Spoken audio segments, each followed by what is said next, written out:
আমাদেরও যে মরদ মানুষের পাওয়ার আছে আমরা কিন্তু এত বছর বুঝবারই পারিনি, ধরে গেলাম ঠিক কিনা? এবার ডক্টর ইউনূস আসার পরে বোঝা যাচ্ছে মরদ মানুষের কিছুটা পাওয়ার আছে, ঠিক কিনা বলে? দেখেন ভারত এত কিছু করলো, বাংলাদেশের কিছুই করতে পারলো না। পারছে? এই কিছুদিন আগে দেখবেন আর্মির প্রধান অনেক গরম বক্তব্য দিল, কিছু করবার পারছে? পারে নাই।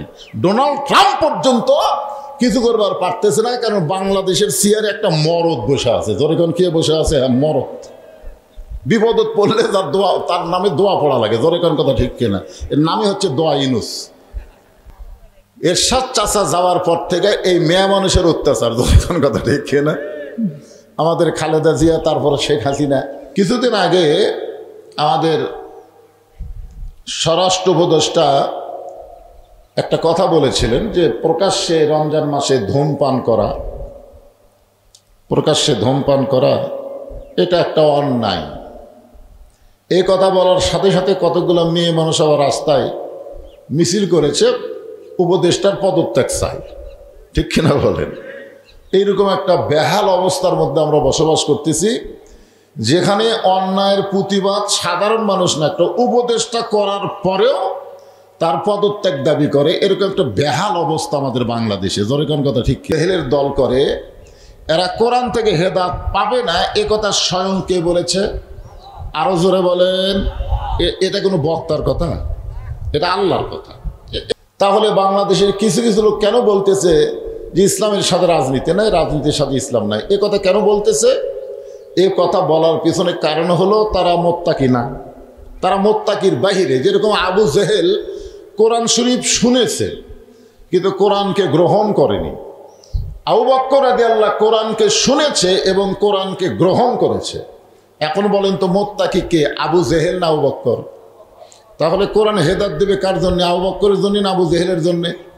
তো বাংলাদেশে যারা যেখানে আল্লাহ ডাইরেক্ট বলেই দিলেন হুদাল্লিল মুত্তাকিন, শুধুমাত্র মুত্তাকিদের জন্য এই কোরআন জীবন ব্যবস্থা, মুত্তাকিদেরকেই কোরআন হেদায়েত দেবে। তাহলে আমার সামনে পবিত্র রমজান মাসে রোজা রাখা অবস্থায় যারা বসে আছেন, আমরা সকলেই যে মুত্তাকি, এই ব্যাপারে কোনো সন্দেহ আছে? আপনাদের কারো সন্দেহ আছে? নেই। এখন আসেন, আল্লাহ তাআলা বললেন, ইয়া আইয়ুহাল্লাযীনা আমানু, যারা আমাকে বিশ্বাস স্থাপন করেছো, কুতিবা আলাইকুমুস সিয়াম কামা কুতিবা আলাল্লাযীনা মিন ক্বাবলিকুম লাআল্লাকুম তাত্তাকুন। যারা আল্লাহকে আমরা বিশ্বাস স্থাপন করেছি, আল্লাহকে বিশ্বাস না করলে এই 16 ঘন্টা না খেয়ে থাকা যাবে? বিশ্বাস রোজাদারের অন্তরে যে 100 ভাগ, এই ব্যাপারে কোনো সন্দেহ নেই। ধরে কোন সুবহানাল্লাহ। আল্লাহ বলতেছেন রোজা তোমাদের জন্য ফরজ করা হয়েছে, তোমাদের পূর্ববর্তীদের জন্য রোজা ফরজ ছিল। আশা করা যায় এই রোজার মাধ্যমেই তোমরা মুত্তাকি হতে পারবে। সুবহানাল্লাহ বলেন। কোরআন থেকে হেদায়েত নিতে গেলে কি হওয়া লাগবে? আমার কথায় বোঝা লাগবে। তাহলে কি মনে করছেন যে রাতের ওয়াজ? এটা কি মনে করছেন যে রোজা ছাড়া ওয়াজ? এটা রোজা থেকে ওয়াজ। বক্তা কি সেই রকম টান দিয়া সুর দিয়ে ওয়াজ করতে পারবে? ওয়াজ করতে করতে যদি কলিজা শুকা যায়, আমি যদি বলি 1 গ্লাস পানি দেন, আপনারা দিবেন? ওই হুজুর মরে যায়, সূর্য অস্ত যাওয়ার আগে কোনো পানি দেওয়া যাবে না, ঠিক কিনা বলেন? তো এই জন্য একটু লেকচার অনুযায়ী আজকে ওয়াজ শোনা লাগবে। ওই টানটুন সুরসার দেখলে হবে না, বুঝলেন না? হ্যাঁ, এই জন্য একটু মনোযোগ দিয়ে শুনবেন। কি বলতেছেন? রোজা রাখলে কি হওয়া যাবে? লাআল্লাকুম তাত্তাকুন, আশা করা যায় তারা মুত্তাকি হবে। এ কথা বলছেন কে? আর কোরআন থেকে হেদায়েত নিতে গেলে হুদাল্লিল মুত্তাকিন, পাইকারি হারে সবাইকে কোরআন হেদায়েত দিবে না, দিবে কাদেরকে? যারা মুত্তাকি হবে। এখন বলেন তো, মুত্তাকি হওয়ার যত ইবাদত, 1 নম্বর ইবাদতের নাম কি? নামাজ। কোরআন হাদিসের কোনো জায়গায় নাই যে নামাজ পড়লে মানুষ মুত্তাকি হবে। কোরআন হাদিসের কোনো জায়গায় মানুষ মুত্তাকি হবে। কোরআন হাদিসের কোনো জায়গায় পাবেন না যাকাত দিলে মানুষ মুত্তাকি হবে। শুধু একটা ইবাদতের দ্বারা মানুষ মুত্তাকি হয়, সেই ইবাদতের নাম হলো রোজা রাখা। এতক্ষণ কি বুঝলেন? এখানে যে আল্লাহ বললেন কুতিবা আলাইকুমুস সিয়াম কামা কুতিবা আলাল্লাযীনা মিন ক্বাবলিকুম লাআল্লাকুম তাত্তাকুন, একমাত্র রোজার মাধ্যমে মানুষ মুত্তাকি হবে। আর মুত্তাকিদের জন্য আল্লাহর কোরআন হেদায়েত দিবে। সুবহানাল্লাহ বলে। পবিত্র রমজান মাসের শুভেচ্ছা জ্ঞাপন করে এই মুহূর্তে জানতে চাচ্ছি আপনারা সকলে কেমন আছেন? আলহামদুলিল্লাহি রাব্বিল আলামিন। রজবের চাঁদ ওঠার সঙ্গে সঙ্গে রাসূল একটা দোয়া বেশি বেশি পড়তেন, আল্লাহুম্মা বারিক লানা ফি রজব ওয়া শাবান ওয়া বাল্লিগনা রমাদান। মানে রমজান মাস আল্লাহ রাসূলের কাছে এতই গুরুত্বপূর্ণ ছিল, যিনি আল্লাহর কাছে বলতেন, আল্লাহ রমজান পর্যন্ত আমার হায়াতকে লম্বা করে দাও। রাসূল যখন রমজান পর্যন্ত তার হায়াতকে লম্বা চেয়েছেন, তাহলে বোঝা যাচ্ছে রমজান মাস অত্যন্ত গুরুত্বপূর্ণ মাস, ঠিক কিনা বলে?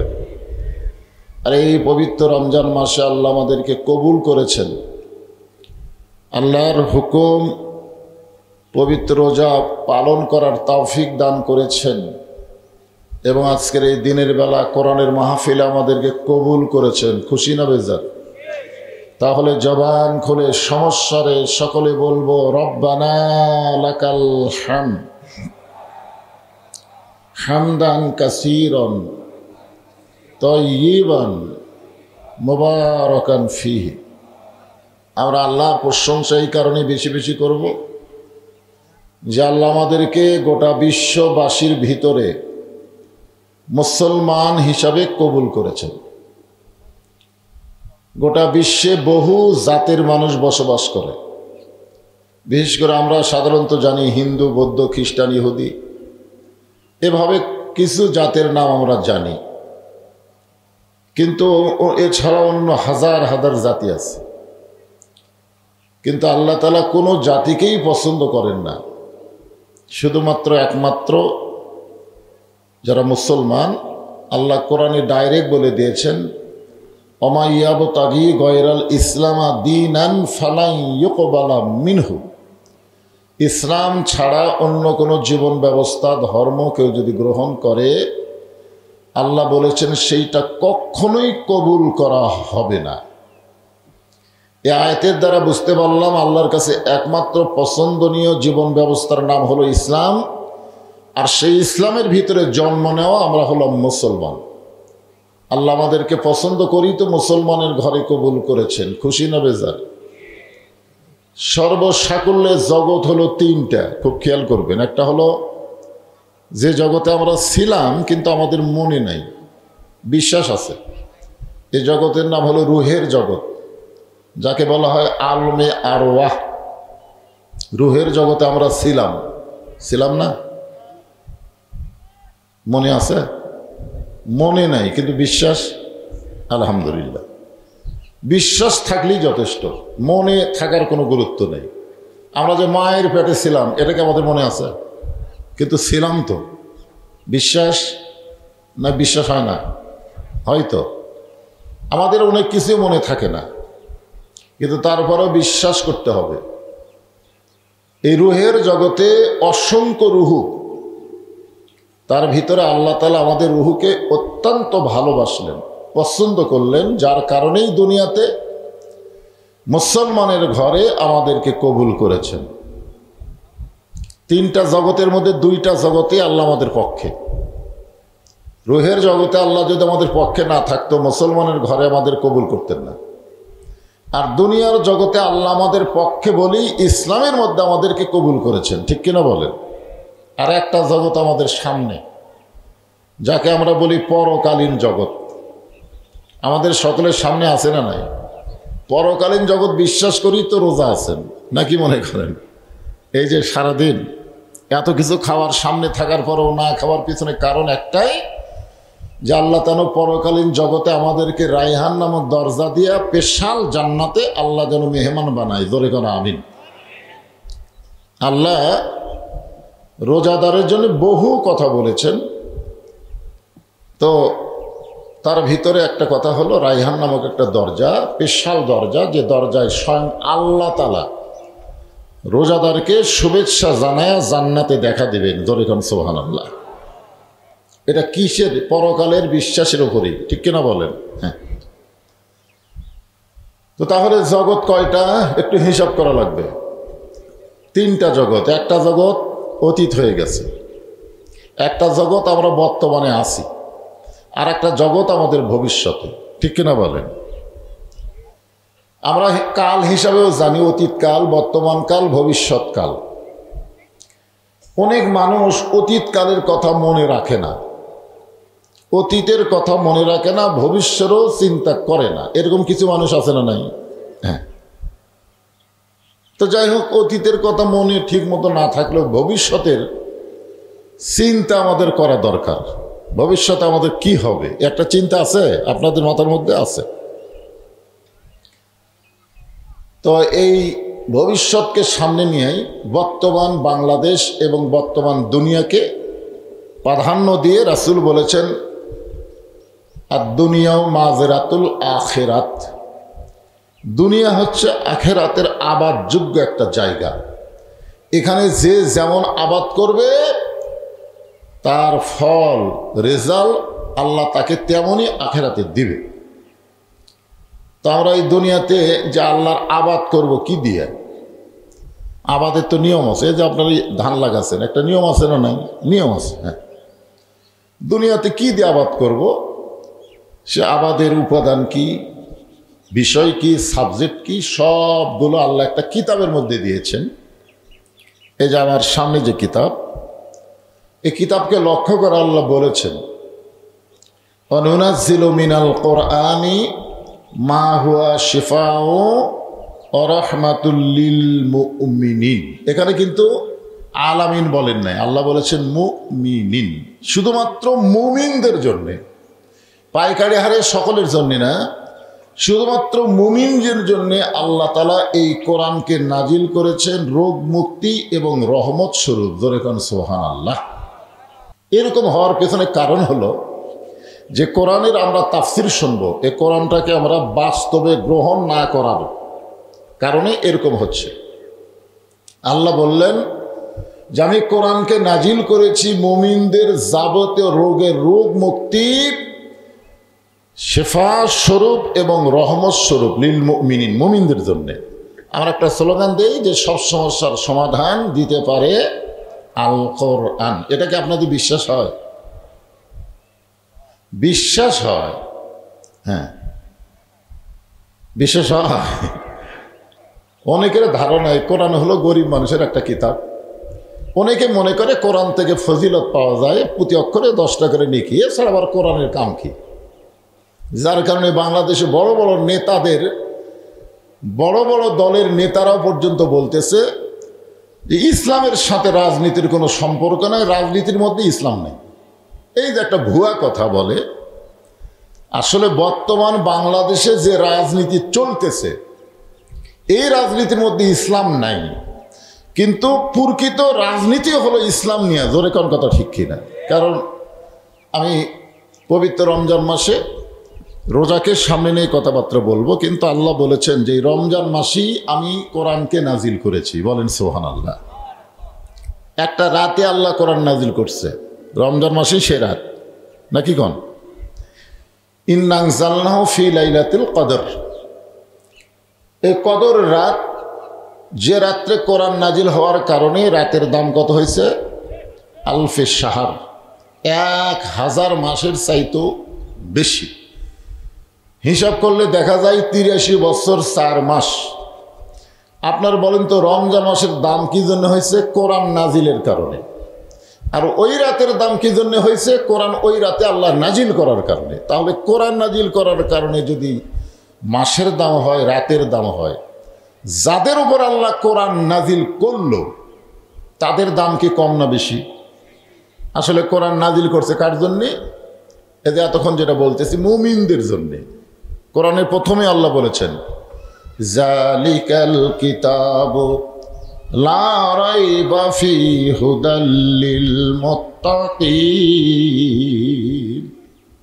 এই কিতাবের মধ্যে কোনো সন্দেহ নাই, এই কিতাব পাইকারি হারে সবাইকে হেদায়েত দিবে না। এই কিতাব পাইকারি হারে সবাইকে হেদায়েত দিবে না। যদি দিত, আমাদের বাংলাদেশে রোজা রাখার পরেও মানুষ মোত্তাকি হবার পারতেছে না। এর পিছনে কারণ কি? গতকাল দেখলাম ফেসবুকে এক রোজাদার তরমুজ বিক্রি করতেছে। কি বিক্রি করতেছে? কেজি ভাবা, এক সাইডে একই একটা মিটার পল্লা আছে, এই সাইডে দিলে হয় 6 কেজি, এই সাইডে দিলে হয় 4 কেজি। ও এই সাইডে বিক্রি করে, এই সাইডে করে না। হ্যাঁ, আপনি দেখছেন? আচ্ছা, ঠিক আছে। তো কারণ কি, ওই লোকটা কিন্তু রোজাদার, রোজা রাখার পরেও সে মানুষকে ধোকা দিয়ে ব্যবসা করতেছে। তাহলে রোজা রাখার পরেও তো মুত্তাকি হচ্ছে না, তাহলে আল্লাহ কি এমনি এমনি কইছে? আমাদের বাংলাদেশের জন্য রোজাও মানুষকে মুত্তাকি বানাবার পারতেছে না, কারণ কি? তো তাহলে আল্লাহর কোরআন আয়াত কি মিথ্যা? আল্লাহ কোরআনে বলেছেন, ইন্নাস সালাতা তানহা আনিল ফাহশাই ওয়াল মুনকার, একমাত্র নামাজই পারে মানুষকে যাবতীয় বেহুদা খারাপি থেকে বাঁচায় দিতে। এটা কি মিথ্যা কথা? কিন্তু আমাদের বাংলাদেশের নামাজও পড়ে, আবার সুদও খায়, নামাজও পড়ে জমির আল ঠেলে। এরকম লোক আছে না নাই? আসরের নামাজ পড়ে জমির ধান দেখতে পারাইছে, এদের ইরির ধান দেখতে পারাইছে, দেখে ওপর জমির পানি চলমল করতেছে, নিচে আর জমির পানি নেই। চারিদিকে তাকায় দেখে কেউ নেই, আস্তে করে বসে বিসমিল্লাহ বলে আল কেটে দিছে।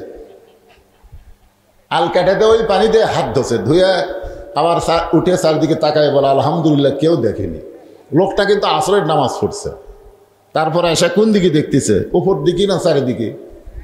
এই মানে যতদিন মানুষ চারিদিকে দেখবে, উপর দিকে খেয়াল না করবে, ততদিন মানুষ মুত্তাকি হবার পারবে না। আপনারা বলেন তো, আসল দেখনেওয়ালা কে? কে? ওই দিকে না তাকায় এইদিকে তাকায়, তার মানে এখন বলেন, রোজা রাখলেও মুত্তাকি হওয়ার পারতেছে না, নামাজের মাধ্যমেও মানুষ খারাপ কাম ছাড়বার পারতেছে না, এর পিছনে কারণ কি? এর পিছনে কারণ সেটাই আপনাদের সামনে আজকে উপস্থাপন করা হবে ইনশাআল্লাহ। যেই কোরআন আল্লাহ নাজিল করলেন রমজান মাসে, মাসের দাম বেড়ে গেল, যেই রাতে কোরআন নাজিল করার কারণে রাতের দাম বেড়ে গেল, আর যাদের উপর আল্লাহ কোরআন নাজিল করলো তাদের দাম বাড়ে না কেন? এই কোরআনের সঙ্গে একটা কাপড় লেগে থাকলে সে কাপড়ের দাম কম না বেশি? এই কোরআন যে রেহালের উপরে থাকে, একই গাছের কাঠ দিয়ে খাট বানাচ্ছে, সোফা বানাচ্ছে, একটা রেহাল বানাচ্ছে, দাম বেশি কার? রেহালের। কারণ কি? একটা কাঠের রেহালের সঙ্গে কোরআনের সম্পর্ক থাকার কারণ রেহালের দাম বাড়ে। একটা কাপড় দিয়ে কোরআনের কাপড় বানালে সে কাপড়ের দাম বাড়ে। আর যাদের হেদায়েতের জন্য আল্লাহ কোরআন নাজিল করলো তাদের দাম না বাড়ার পিছনে কারণ কি? হ্যাঁ, এইটাই হলো আজকের আলোচনা। রমজান মাসে আমার মা বোনেরা বসে আছে, অনেকগুলো মা বোন। আসার সময় দেখলাম রাস্তার কোনো পুরুষই নেই, খালি মেয়ে মানুষ আসতেছে। আমাকে বলা হয়েছে, হুজুর একটু পর্দার উপরে মা ফাতেমার জীবনে থেকে ওয়াজ করবেন, মেয়েরা একটু শুনবার চাই। মায়েরা ধৈর্য নিয়ে বসেন। হ্যাঁ, আপনারা অবশ্যই পর্দার উপরে ওয়াজ শুনবেন। তাহলে আলোচনা এখন শুরু করা যাক, আপনারা একটু মনোযোগ দিয়ে শুনবেন। তাহলে রোজার মাধ্যমে মানুষ মুত্তাকি হওয়ার পিছনে কারণ কি? এখন রোজা থাকলেও মানুষ মুত্তাকি না হওয়ার পিছনে কারণ, আমরা নামাজ পড়ি, যে জোহরের নামাজ পড়লাম, এখানে জামাতের সঙ্গে জোহর নামাজ পড়লাম না? আচ্ছা, আপনার বলেন তো, নামাজ কার জন্যে? কার জন্যে? আল্লাহ কোরআনে বলেছেন, ইন্না সালাতি ওয়া নুসুকি ওয়া মাহইয়ায়া ওয়া মামাতি লিল্লাহি রাব্বিল আলামিন। আমরা নামাজ আল্লাহর জন্যই পড়ি, কিন্তু মাঝে মধ্যে এ নামাজ মানুষকে দেখানোর জন্য কিন্তু পড়ি। একটু হিসাব করে দেখেন তো, আপনার বিবেক প্রশ্ন করেন, আপনি যখন বাড়িতে নামাজ পড়েন তখন নামাজের কতক্ষণ সময় লাগে, আর আপনি যখন মসজিদে নামাজ পড়েন তখন কতক্ষণ টাইম লাগে? একটু বিবেকের আয়নায় খেয়াল করে দেখেন। বাড়িতে যখন নামাজ পড়েন তখন আপনি মনে করেন আমি তো আল্লাহর জন্যই নামাজ পড়তেছি, আল্লাহ ছাড়া তো কেউ দেখতেছে না, ঢকা ঢক মারি।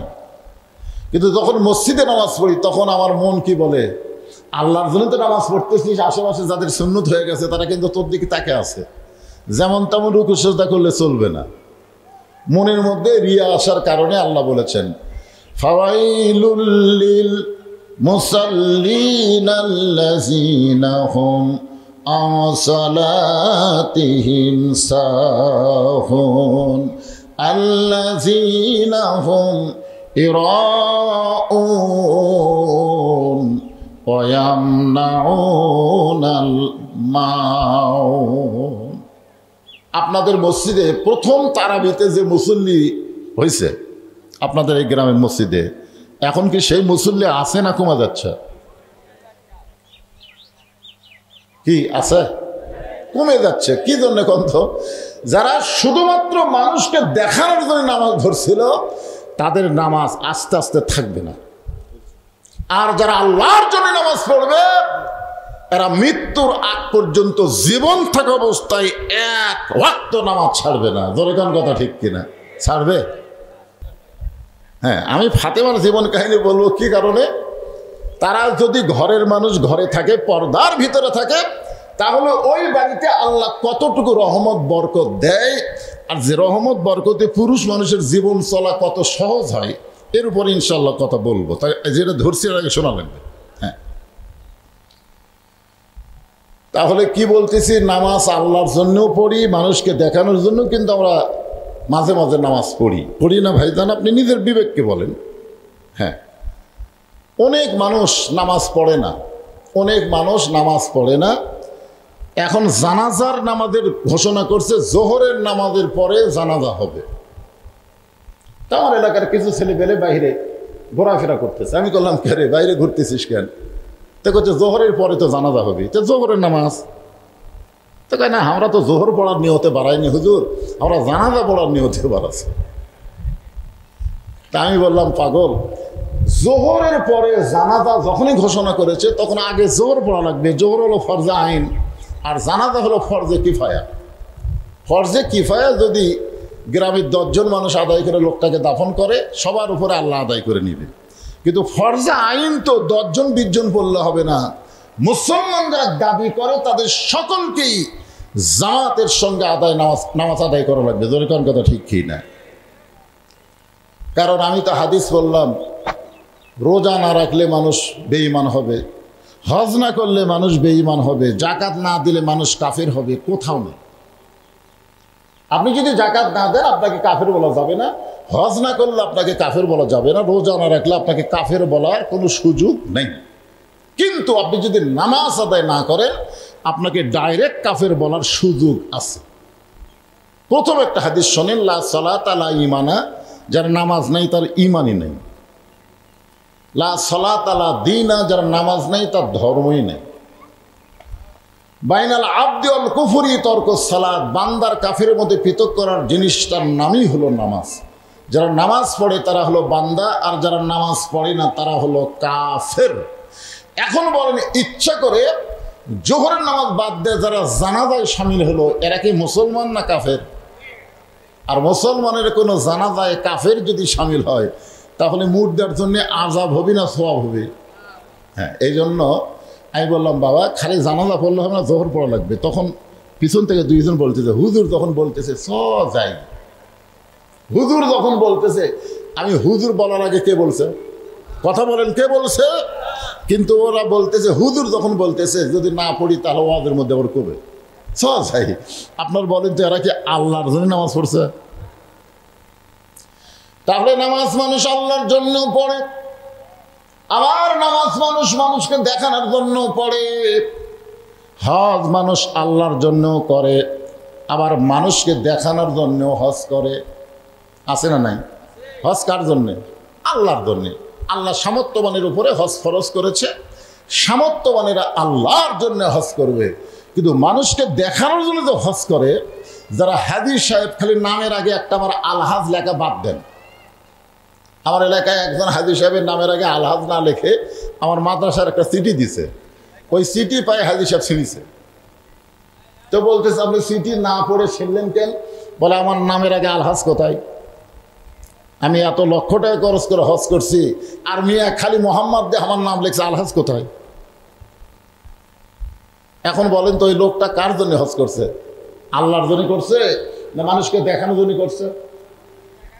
দেখবেন অনেক লোক হজ করার পরে মানুষ যদি তাকে কিছু জিজ্ঞাসা না করে, সে নিজে হজ করেছে এটা বলার জন্য চাষটা যে গল্প শুরু করবে, এইবারে ভাই পাথর মারবার যায় যা ভিড়, আপনারা বলেন তো, ওর থেকে একটু শুনবার চাচ্ছেন, ছাপা মারোয়া, সে কি অবস্থা। তার মানে ও যে হজ করছে এটা মানুষকে জানানোর জন্যই কিন্তু গল্প তুলিছে, তোর কোন কথা ঠিক কিরে। এখান থেকে আমরা বুঝতে পারলাম হজ মানুষ আল্লাহকে খুশি করার জন্যও করে, আবার মানুষকে জানানোর জন্য দেখানোর জন্যও মানুষ হজ করে। এখন বলেন নামাজ আল্লাহর জন্য পড়ে, মানুষকে দেখানোর জন্য পড়ে, নামাজ কবুল হবি? কথা কয় না। হজ আল্লাহর জন্যও করে, মানুষকে দেখানোর জন্য করে, হজ কবুল হবে? জাকাত মানুষ আল্লাহর জন্য দেয়, আবার মানুষকে দেখানোর জন্য জাকাত দেয়। দেখবেন অনেক ধনী মানুষের বাড়িতে গরিবেরা যখন যায় রোজার মাসে, আপনাদের এলাকায় রোজার মাসে জাকাত দেয় না? আমাদের এলাকায় তো রমজান মাসে জাকাত দেয়, কারণ রমজান মাসে বেশি সওয়াব। এখন গরিব মানুষের অভাবের কারণে প্রথম দিকে গেছে, কয় না এখন তো আমি জাকাত দেই না, জাকাত দেব 23শে রমজান। যত গরিব আসতেছে প্রত্যেকটা গরিবকে একই কথা বলতেছে, জাকাত দেব 23শে রমজান। আপনার বলেন তো ওই একটা দিন নির্দিষ্ট করার কারণ কি? একটা দিন নির্দিষ্ট করার কারণ হলো সব গরিব মানুষ তার বাড়ির দরজা ভিড় করবে, তখন ছেলে টেলে এদেরকে বলবে একটু ক্যামেরা বন্দি কর, একটু ভিডিও কর, আমি যে জাকাত দিচ্ছি এটা আবার ফেসবুকে ছেড়ে দে। তাহলে কি বুঝলেন? জাকাত মানুষ আল্লাহর জন্যও দেয়, আবার মানুষকে দেখানোর জন্যও জাকাত দেয়। তাহলে ইবাদত গেল কয়টা? নামাজ, হজ, জাকাত, আর একটা থাকলো সেটা হলো রোজা। আপনারা বলুন তো এই রোজা, এই যে 16টা ঘন্টা না খায়া থাকা, পানাহার না করে থাকা, এটা কেউ মানুষকে দেখানোর জন্য করে? আপনাকে কি মনে হয় মানুষকে দেখানোর জন্য রোজা কেউ করে? আচ্ছা, মানুষের দেখানোর জন্য হয়তো বাইরে করলো, ভিতরে যখন গেল গোসলখানার মধ্যে গোসল করতেছে। আমার এলাকায় দেখলাম এক রোজাদার কিছুদিন আগে এই দ্বিতীয় রোজাতে মুখের মধ্যে উজু করতে গিয়ে মনে হচ্ছে যে সামান্য পানি আলা জিবাত গেছে, হয়তো যায়নি কিন্তু ওর মনে হচ্ছে, তখন ওয়াক ওয়াক ওয়াক। আমি বলি ভাই কি আছে ভাই? হুজুর আমার সন্দেহ হচ্ছে, মানে পানি গেছে হুজুর। আমি বললাম পাগলা, ইচ্ছা করে পানি না খায়া যদি সন্দেহযুক্ত ভাবে পানি যায় তাহলে রোজার কোনোই ক্ষতি হয় না। তুমি যে ওয়াক ওয়াক করতে যায় মানে তোমার আলাদাও ছেড়ে ফেলে। আচ্ছা আপনারা বলেন তো, ওর যে এই জায়গায় পানি গেছে এটা কেউ দেখছে, কিন্তু ওয়াক ওয়াক করার কারণে কারো হয়? কথা কন না কেন কারো হয়? তাহলে বাথরুমে যখন গোসল করতেছে, ঠান্ডা পানি মাথার উপর দিয়া, নাকের উপর দিয়া, মুখের মধ্যেও কিন্তু যায়। মুখের মধ্যে যাওয়ার পরে লোকটা কুলি করে বের করে দেয়। ওযু করার সময় কুলি করতেছেন, গোসল করার সময় কুলি করতেছেন, দরজা বন্ধ, বাথরুমের জানলাও নাই। এ সময় মন যদি বলে এত তৃষ্ণার্ত মন নিয়ে কেন থাকবে, কেউ তো দেখতেছে না, এক গিলাস পানি খা, এক জগ পানি খা, ওটি তো কেউ নেই। ওই জায়গাত কি কেউ আছে? তাহলে ওই জায়গায় পানি খাবার বলতেছে মিন শাররিল ওয়াসওয়াসিল খান্নাস, ভিতরে খান্নাস বলতেছে খা, কেউ তো দেখবে না। তখন রোজাদার কি বলে? রোজাদার বলে এই শয়তান, কেউ না দেখলেও আমার আল্লাহ দেখতেছে। দরকার সুবহানাল্লাহ। তার মানে বোঝা গেল একটা মাত্র ইবাদত মানুষকে মুত্তাকি বানায় দেয়, তার নাম হলো রোজা। যে কেউ না দেখলেও আল্লাহ দেখতেছে, এই বিশ্বাস তার অন্তরে নিয়ে আসে, সেই আমলের নাম কি? রোজা রাখা। দরকার নাম কি? রোজা রাখা। আপনারা বলেন তো, রোজা রেখে সে যদি পানি মুখের মধ্যে যায়নি তারপর ওয়াক ওয়াক করতেছে, এই লোকটা যদি আবার সুদের ব্যবসা করে, মনে করে যে সামান্য পানি গলার মধ্যে গেল কিনা, ওয়াক ওয়াক করতেছে, কিন্তু আমরা জানি লোকটা আবার সুদও খায়। দরকার কি খায়? আচ্ছা, সুদ খেলে কি রোজা ভঙ্গ হয়? আপনাদের কি ধারণা, সুদ কি মুখ দিয়ে খায় নাকি? কথা বলেন, রোজা ভঙ্গ হবে? ঘুষ খেলে? ঘুষ তো মানুষ মুখ দেখায় না, হাত দেয়। একটু মনোযোগ দিবে। এই হুদাল্লিল মুত্তাকিন আল্লাহ বললেন, আল্লাহ আল্লাকুম তাত্তাকুন, এইটা বোঝানোর পরই আমি মা বোনদের ওয়াজের দিকে চলে যাবো ইনশাল্লাহ। রোজা রাখলে কি কি করা যাবে না, কোন কাজ করলে রোজা ভঙ্গ হবে, রোজা ভঙ্গের কারণ আছে না নাই? এখন আছে না নাই? রোজা ভঙ্গের কারণ আমাদের সকলকে জানা দরকার। এই কারণটা বর্তমানে আমাদের বাংলাদেশে ওয়াজ দেওয়া হবে না। আমাদের বাংলাদেশে এই কারণের সমস্যা যদি সমাধান করতে চাই, তাহলে কোরআনের সমাজ কায়েম করা লাগবে। ধরে কোন ঠিক কি না? আমি রমজান মাসেও গেছিলাম সৌদি আরবে, রমজান মাসে। তো আমি দেখেছি ওখানে, রোজার কয়েকদিন আগে গেছিলাম, তো যেই রমজান মাসের চাঁদ উঠল, ওটার সাথে সাথে সৌদি সরকার ঘোষণা করে দিল আল্লাহ তাআলা নিয়ামত স্বরূপ 1 বছর পরে নবী দোয়া করতেন বাল্লিগ না রমাদান, সে রমজান মাস আল্লাহ আমাদেরকে দেওয়ার কারণে, কোরআন নাজিলের মাস আবার আল্লাহ আমাদেরকে নিয়ামত স্বরূপ দেওয়ার কারণে প্রত্যেকটা দ্রব্যমূল্য, প্রয়োজনীয় খাদ্য এবং দ্রব্যমূল্যের দাম যা ছিল কোরআন নাজিলের মাস পাওয়ার কারণে তার দাম অর্ধেক হয়ে গেল। কি বুঝলেন? এই সৌদি প্রবাসীরাই তো মাহফিল করতেছে। তো ওখানে সৌদি আরবে কি দেখে আসলো যে ওই জায়গায় কোরআন নাজিলের মাস পাওয়ার কারণে খাদ্যদ্রব্যের দাম যা ছিল কমে গেল। আমি সেদিন ফেসবুকে দেখলাম, এটা আবার একটা ভিডিও দিছে মানুষকে শেখানোর জন্যে। সৌদি আরবে রোজার চাঁদ উঠে 10 টাকার জায়গায় 5 টাকা লিখতেছে, 10 টাকার জিনিস 5 টাকা, 20 টাকার জিনিস 10 টাকা, 40 টাকার জিনিস 20 টাকা। আর বাংলাদেশে লিখতেছে রোজার চাঁদ ওঠার সাথে সাথে 10 টাকার জিনিস 20 টাকা, 20 টাকার জিনিস 40 টাকা, 40 টাকার জিনিস 80 টাকা। তো তাহলে বলেন তো, সৌদি আরবের দাম কমতিছে আর বাংলাদেশের দাম বাড়তিছে একই মাসে, কারণ কি? ঈমান না, কারণ হলো ওই দেশে শুধু কোরআন নাজিলের মাসকে গ্রহণ করে নাই, কোরআনকেও তারা বাস্তব জীবনে গ্রহণ করেছে। যেরকম কথা ঠিক কিনা? আর বাংলাদেশে রমজান মাস পাওয়ার পরে কোরআন কি বলতেছে, কারণ তারা তো শোনে, এই যে আজকে ওয়াজ করতেছে আপনারা শুনতেছেন না, কিন্তু আল্লাহ কি বলেছেন? সামিনা ওয়া তাআনা, শুধু শুনলে হবে না, ওইটাকে গ্রহণ করা লাগবে। আল্লাহর কোরআনকে গ্রহণ করতে গেলে একা একা কোরআন শরীফ গ্রহণ করা যাবে না। কোরআনকে গ্রহণ করতে গেলে কোরআনের একটা দল গঠন করা লাগবে, সকলে মিলে আল্লাহর কোরআনকে গ্রহণ করব। যেরকম মুয়াজ্জিন যখন আজান দেয়, আজান দেওয়ার সঙ্গে সঙ্গে আল্লাহ বলেছেন আকিমুস সালাত, নামাজ কায়েম করো। আজান শোনার সঙ্গে সঙ্গে বাবা যদি মসজিদে যায় তাহলে নামাজ কায়েম হবে না, আবার যদি ছেলে মসজিদে যায় তাহলে নামাজ কায়েম হবে না। আজান শোনার পরে দাদা মসজিদে যায় তাহলে নামাজ কায়েম হবে না। আজান শোনার সঙ্গে সঙ্গে দাদা, ছেলে, নাতি একসাথে মসজিদে গিয়া জামাতে আদায় করলে নামাজ কায়েম হবে। তার মানে বোঝা গেল একা একা কোনো জিনিস হবে না, সম্মিলিতভাবে আদায় করা লাগবে। এখন যদি আমরা কোরআন অনুযায়ী চলতে চাই তাহলে একা একা সম্ভব না, কোরআনের একটা দল করা লাগবে। এখন আমাদের 92% মুসলমানের দেশে কোরআনের দল বলতে বাংলাদেশে কি কিছু আছে? আপনাকে কি মনে হয় কোরআনের দল নাই? এই বাংলাদেশে কোরআনের বিজয় হোক এরকম কোনো দলই কি আপনাকে চোখে পড়ে না? পড়ে।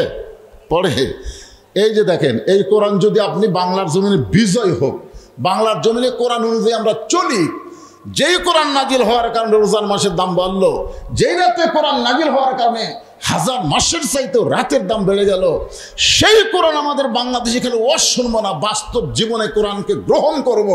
এই গ্রহণ করার নিয়তে কোরআন বিজয়ের আন্দোলনে যারা চলবে, মনে মনে ধারণা করবে আল্লাহর কোরআন বিজয় করতে গেলে প্রয়োজন হলে শহীদ হব, তারপরও কোরআন বিজয়ের আন্দোলন থেকে আমি পিছপা হব না। এর সম্পর্কে রাসূল বলেছেন মান সাআলাল্লাহু তাআলা আশ-শাহাদাতা বিসিদকিন বাল্লাগাহুল্লাহু মানাজিলাশ শুহাদা ওয়া ইন মাতা আলা ফিরাশিহি রাওয়াহুল বুখারী কিতাবুল মাগাজি। আল্লাহ রাসূল বললেন যে দুনিয়াতে আল্লাহর কোরআন বিজয়ের আন্দোলনে শাহাদাতের তামান্না নিয়ে কেউ যদি সৈনিক হয়, কেউ যদি দল করে, ওই মাতা আলা ফিরাশিহি, সে যদি নিজের বিছনায়ও মৃত্যুবরণ করে, বাল্লাগাহুল্লাহু মানাজিলাশ শুহাদা, আল্লাহ তাআলা হাসরের ময়দানে তাকে শহীদদের কাতারে দাঁড় করায়া দিবে।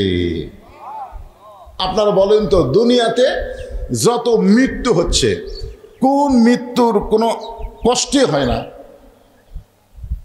কোন মৃত্যুর কোনো কষ্টই হয় না? এবারে চাক্ষুষ প্রমাণ হলো, আমরা দেখলাম আবু সাইদকে আপনারা দেখেননি? মুগ্ধকে আপনারা দেখে দিয়ে পানি পান করতে গুলি লাগলো। আবু সাইদকে যখন গুলি করতেছে, ও কি, ও মা রে, বাবারে, দাদারে কয়ে চিল্লে উঠছে। আপনারা কি দেখলেন? আপনার দেখলেন যখন গুলি করলো, ও আমার সামনে গেল, মানে গুলি লাগার পরেও এদিক দিয়ে ঢুকে ওই দিক দিয়ে বার হলো, তারপরেও ও কিন্তু সামনে গেল, ও মারে বাবারে কিছুই বলতেছে না, আবার সামনে গেল। আবার যখন গুলি করলো তখনও কিন্তু দুই হাত প্রসাদের করে দাঁড়িয়ে থাকলো।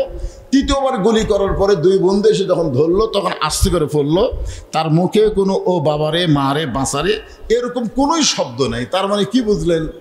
যে আবু সাইদ যখন জীবন দিচ্ছে বাতিলের সঙ্গে আপোষ করে নয়, হকের পক্ষে থাকার কারণে। জোরে কোন কথা ঠিক কিনা? আর এই জীবন দেওয়াকে আল্লাহ তাআলা শহীদ বিশ্বাস করে, শহীদ হিসাবে গ্রহণ করে, তার যে কোনো কষ্টই হলো না, তার প্রমাণ হলো গোটা বিশ্বের কোটি কোটি মানুষ দেখলো তার মুখে কোনো শব্দ নাই, কোনো সাউন্ড নাই। অথচ বুখারী শরীফের রাসূল আজ থেকে 1500 বছর আগে বলে গেছে যে চিনি খাওয়া পিঁপড়া, যে পিঁপড়া চিনি খায়, ওই পিঁপড়া যদি আপনাকে কামড় দেয়, আপনাকে লাগে 10টা পিঁপড়া যদি এক জায়গায় কামড় দেয়, আপনি কি করে চুলকাই করে? ধরে কোন কথা ঠিক কিনা? ওর কামড়ও বেশি লাগে না। আল্লাহ রাস্তায় যারা শহীদ হয় তাদের মৃত্যু যন্ত্রণা এই পিঁপড়ার কামড়ের চাইতেও কম। তাহলে পরকালীন জগতে যখন আমরা যাব, এই দুনিয়া থেকে পরকালীন জগতে যদি আমরা যাবার চাই, এরকম শাহাদতের তামান্না আমাদের অন্তরে রাখার দরকার আছে না নাই? জোরে করে আছে না নাই? এখন আসেন, আল্লাহ কোরআনে বললেন, ওয়াসিকাল্লাযীনা তাকাউ রাব্বাহুম ইলাল জান্নাতি যুমারা হাত্তা ইযা জাউহা وفتحت أبوابها وقال لهم خزنتها سلام عليكم طبتم فادخلوها خالدين।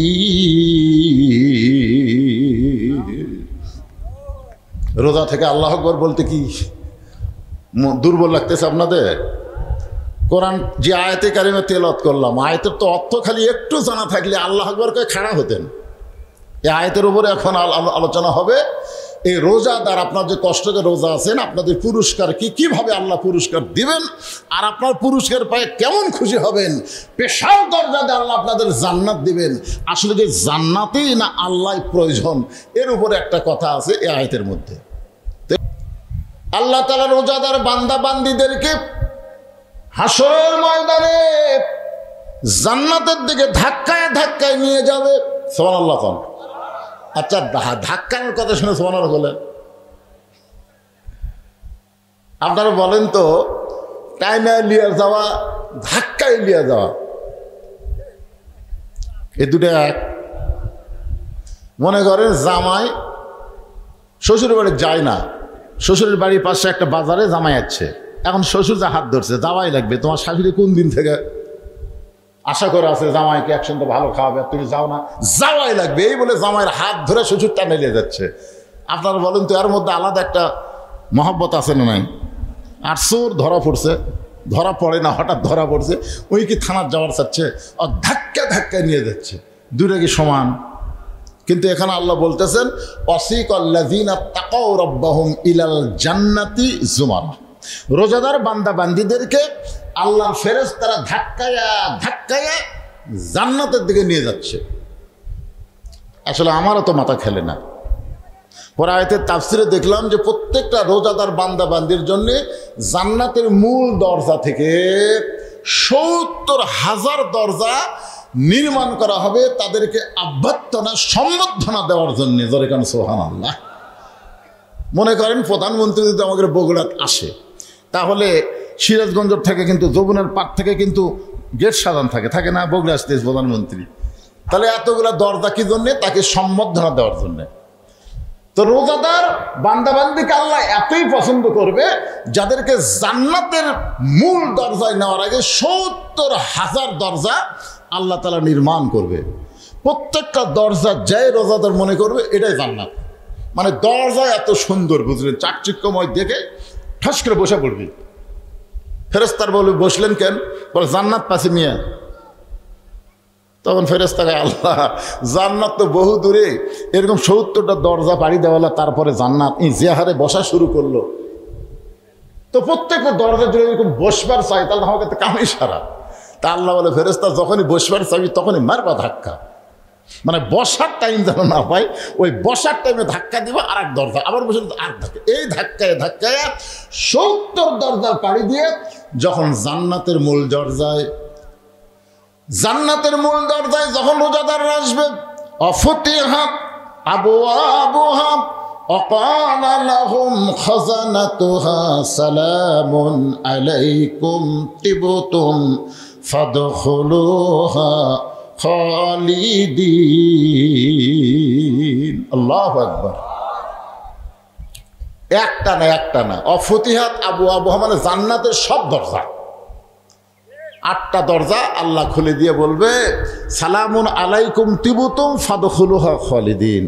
রে রোজাদারেরা, তোমরা আমাকে না দেখে সারাদিন কত কষ্ট করে রোজা রেখেছো, আমি আল্লাহ তোমাদের রোজার মোত্তাকি দেখে তোমাদের জন্য 8টা জান্নাতের দরজা খুলে দিলাম, তোমার চিরস্থায়ীভাবে জান্নাতের মধ্যে থেকে যাও। জোরে কর সুবহানাল্লাহ। সঙ্গে সঙ্গে রোজাদার কি বলবে? রোজাদাররা বলবে ক্বালুল হামদুলিল্লাহিল্লাযী সাদাকানা ওয়া'দাহু ওয়া আওরাসানাল আরদ। আপনার মনোযোগ দিয়ে শুনতেছেন না? রোজাদাররা তখন কি বলবে? যা আল্লাহ আপনি জান্নাতের দরজা খুলে দিয়েছেন আর আমরা জান্নাতের মধ্যে প্রবেশ করব, এমন জান্নাতের লোভী আমরা না। আপনি জান্নাতের দরজা খুলে দিয়েছেন আর আমরা দৌড় দিয়ে জান্নাতে প্রবেশ করব, সেরকম লোভী তো আমরা না। ওয়াকালুল হামদুলিল্লাহিল্লাযী সাদাকানা ওয়া'দাহু ওয়া রাসানাল আরদ। আপনি দুনিয়াতেই তো আমাদেরকে জান্নাত দেওয়ার ঘোষণা করছিলেন, সেই ঘোষণা অনুযায়ী আজকে জান্নাতের দরজা খুললেন। আপনি কি মনে করছেন আমরা জান্নাতের মধ্যে প্রবেশ করব? ফেরেশতারা কয় কে রে, এরা মানুষ নাকি? জান্নাতের দরজা খোলা হলো, যে জান্নাতের তাকালেই ভিতরে লোভ আর লোভ আসা চলা হবে, আর দেখার পরে কয় আমরা জান্নাতে প্রবেশ করব না, আমরা এত লোভী না।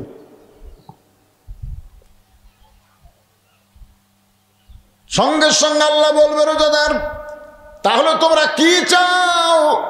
রোজাদার বলবে এই 10টা, এই 8টা দরজার কথা তো আপনি বলেন নাই, আপনি বলেছেন রাইহান নামক একটা দরজা দিয়ে রোজাদারকে আপনি জান্নাতে নেবেন, আর জান্নাতে নেওয়ার সময় আপনি বলেছেন আস-সাওমু লি, রোজা আমার জন্যে, ওয়ানা উজজা বিহি, আর আমি আল্লাহ নিজেই রোজাদারের জন্য পুরস্কার। জোরে কার সুবহানাল্লাহ।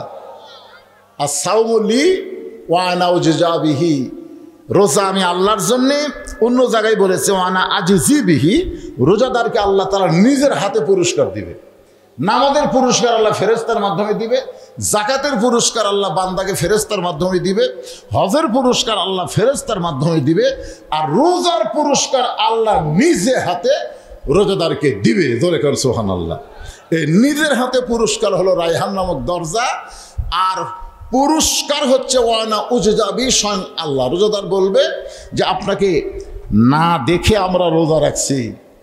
আপনি বলেছেন যখন কোনো রোজাদার বান্দা ইফতারে নিয়ে বসে, আপনারা একটু ইফতারের 2-4 মিনিট আগে বসবেন। আমার কথা কি বুঝলেন? ইফতারের 2-4 মিনিট আগে একটু বসবেন। অনেকে খালি ঘড়ি দেখে, না এখন যাব না, এই সময় হোক। বউ মেয়েরা ইফতার রেডি করে রাখছে, ওই খালি ঘড়ি দেখতেছে আর মোবাইল দেখতেছে, ফেসবুক দেখতেছে।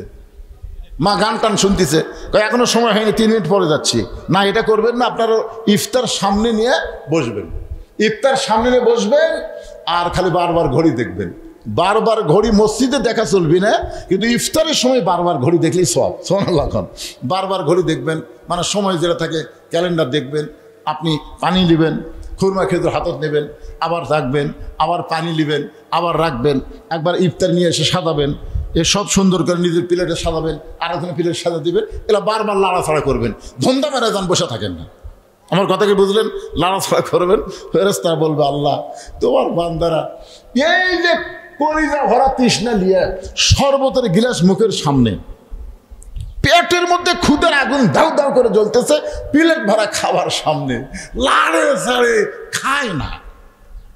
আল্লাহ বলে রোজা ফেরেশতা ওরা কোনোদিন আমাকে দেখেনি রে, ওরা কোনোদিন আমাকে দেখেনি, শুধু আমার হুকুম পালন করার জন্যে এত তৃষ্ণা এত ক্ষুধা নিয়ে মুখের সামনে খাওয়ার পরেও যারা খায় না, এদেরকে আমি আল্লাহ দুটা পুরস্কার, একটা হলো ইফতার আর একটা হলো লিকাই রব্বি, আমি আল্লাহর সঙ্গে দিদার। ধরে কারণ সুবহানাল্লাহ।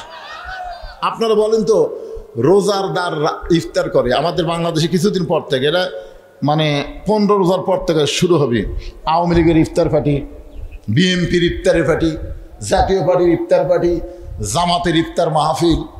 জামাতের কিন্তু ইফতার পার্টি করে না, ইফতার মাহফিল। আমাদের অনেক রোজাদার ভাইয়ের ইফতার মাহফিল করবি, আর কতগুলো পার্টি। তো আমরা বক্তা মানুষ তো সবগুলোতে হবে যাওয়া লাগে।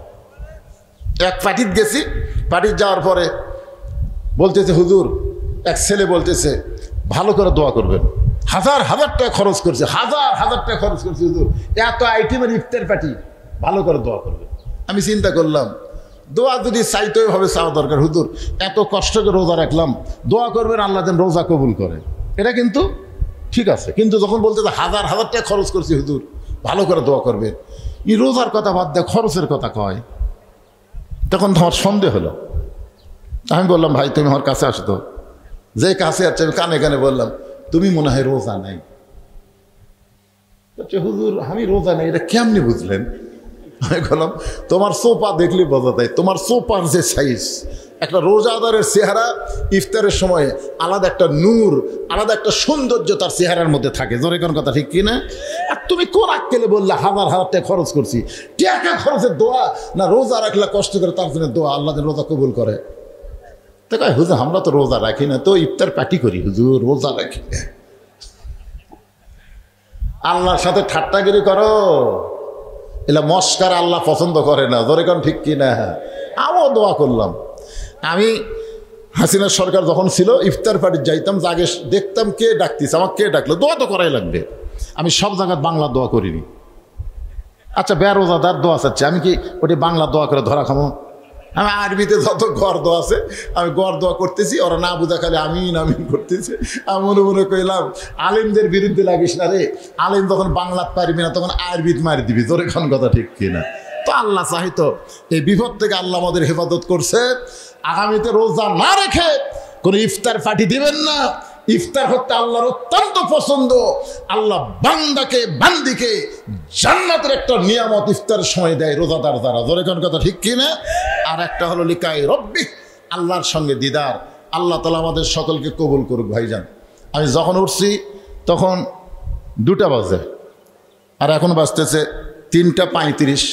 দীর্ঘ সময় কথা বললাম, রোজা রাখা অবস্থায় এত লম্বা কথা বলা আসলে উচিত না, ডায়াবেটিস রোগী আমি। তারপরে বললাম আল্লাহ আমাদের সবাইকে কবুল করুক। আমাদের না পারা যাবে না, ভিতর থেকে শুকে গেছে, এটা চাওয়া যাবে না। শোনেন আমি কথাটা বলি, যাবে না তো, কারণ জোর করলে হবে না। তাহলে আমাকে বলা হচ্ছে, শোনেন আমাকে খালি বলতে যেহেতু দোয়া করে দিবেন, দোয়া করে দিবেন। দোয়া অনেক মাহফিলে মানুষ চাচ্ছে একটু দোয়া করে দেন। আমি তো এত দীর্ঘ সময় তাহলে প্রবাসী বান্দারা যারা দেশে বিদেশ থেকে আমার ওয়াজ শোনে, তাদের চাহিদার কারণে এই দাওয়াতটা আমি নেইনি। এই দাওয়াতটা আমি নেইনি, আমার সাথে আর একটা মোবাইলও যোগাযোগ করেনি। আমি দাওয়াত নেই, আসর থেকে ইফতার, আসর থেকে ইফতার। কিন্তু এরা ইফতার দিবি না মানুষও, এই জন্য আগে ভাগে কাম শেষ করবি। এ দাওয়াতটা আমি নেইনি, লিখে আমার মাদ্রাসার মহতামিন। কথাটা বুঝলেন না? কারণ রোজার মাসে এই যে ইফতারের আগে কিছু ওয়াজ করে ছাড়া দেবে, এটা একটা সিটারির মতন মনে হয়, তাই হয় না?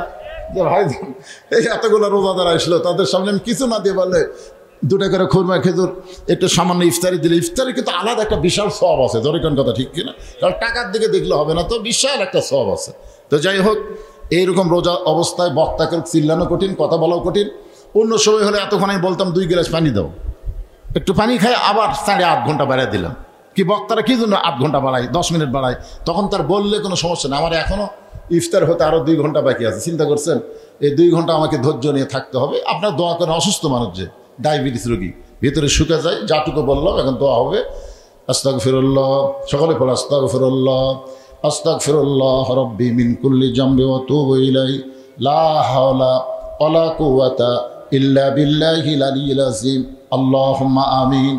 আল্লাহুম্মা আনতাস সালাম ওয়া মিনকাস সালাম তাবারাকতা ইয়া যাল জালালি ওয়াল ইকরাম। আল্লাহ তোমার বান্দা আব্দুস সালাম, আল্লাহ তার বাড়ির আঙ্গিনায়, আল্লাহ সে প্রবাসী থাকে, বিশিষ্ট ব্যবসায়ী, তার আহ্বানে অনেকগুলো প্রবাসী মিলে আজকে দিনের বেলা রমজান মাসে এই সুন্দর আয়োজন করেছে। আল্লাহ মেহেরবানি করে আজকের মাহফিল আমাদের সকলের হেদায়েতের জন্যে, নাজাতের জন্যে, জান্নাতের জন্য আল্লাহ কবুল করো। এই মাহফিলের শুরু থেকে শেষ পর্যন্ত যত আলোচনা হইল এর মধ্যে যদি ত্রুটি হয় ভুল হয় মাফ করে দিও। এর যা হাদিয়া মঞ্জুর করো। সোনার মদিনায় নবী পাকের রওজা মুবারকে আল্লাহ কবুল করো। তামাম আম্বিয়ায়ে কিরাম, আসহাবে কিরাম, তাবিনী কিরাম, তাবিনী কিরাম, তামাম পৃথিবীর মাটির নিচে যত মুমিন মুমিনাত শুয়ে আছে আল্লাহ সকলের ওয়াফরে হাদিয়া কবুল করো। আল্লাহ আমরা যারা হাত তুলেছি আমাদের মা বাবা দুনিয়া থেকে কবরে চলে গেছে। রমজান মাসে কবরবাসীদেরকে আল্লাহ রহমত করে। আল্লাহ আমাদের আপনজন মা বাবা যাদের কবরে গেছে আল্লাহ কবরকে জান্নাতের টুকরা বানিয়ে দাও। আল্লাহ আমার মা বোনেরা পর্দার অন্তরালে বসে বসে ওয়াজ শুনেছে, আবিদা সালিহা পর্দার কবুল করে মা ফাতেমার চরিত্র দান করে দাও। আল্লাহ আমার সঙ্গে হাত তুলে আমিন আমিন যারা করে কে কোন নিয়তে হাত তুলেছে আল্লাহ সকলের রোজাকে কবুল করো। আল্লাহ রায়হান নামক দরজা দিয়া জান্নাতি কবুল করে তোমার দিদার আমাদের সকলেরকে নসিব করো। আল্লাহ অনেকে আরো কথা শুনতে চাচ্ছিল কিন্তু আল্লাহ শারীরিক অবস্থার কারণে যতটুকু বলেছি বক্তা এবং শ্রোতা সকলকে আমল করার তৌফিক দাও। আল্লাহ যারা কষ্ট করে মেহনত করে এত সুন্দর আয়োজন করেছে তাদের সকলকে জান্নাতি মানুষ হিসেবে কবুল করো। আসমানের বেলা আসমানে নাও, জমিনের বেলা জমিনে ডাবায় দাও। কোরআন নাজিলের মাস রমজান মাসে আমাদের কোরআন মোতাবেক চলার তৌফিক দাও। আল্লাহ কোরআনের বিজয় দাও। আয় আল্লাহ তাআলা গোটা বাংলাদেশের প্রতি রহমত বরকতের দরজা খুলে দাও। সবাইকে মিলেমিশে মহব্বতে বসবাস করার তৌফিক দাও। সবাই নিজের দিকে একবার তাকান, দেখেন খেয়াল করে কত মানুষের জানাজার নামাজ আমরা পড়েছি। এই দুই হাত দেখ কত কবরে আমরা মাটি দিয়েছি। যেদিন আমাদের মৃত্যু হবে দিনটা যেন জুমার দিন হয়। যে মাসে মৃত্যু হবে মাসটা যেন রমজান মাস হয়। ইমানের সাথে রোজা থাকা অবস্থায় দুনিয়া থেকে বিদায় নেওয়ার সময় আমাদের সকলের জবানে তুমি জারি করে দিও লা ইলাহা ইল্লাল্লাহু মুহাম্মাদুর রাসূলুল্লাহ সাল্লাল্লাহু আলাইহি ওয়াসাল্লাম। আসসালামু আলাইকুম।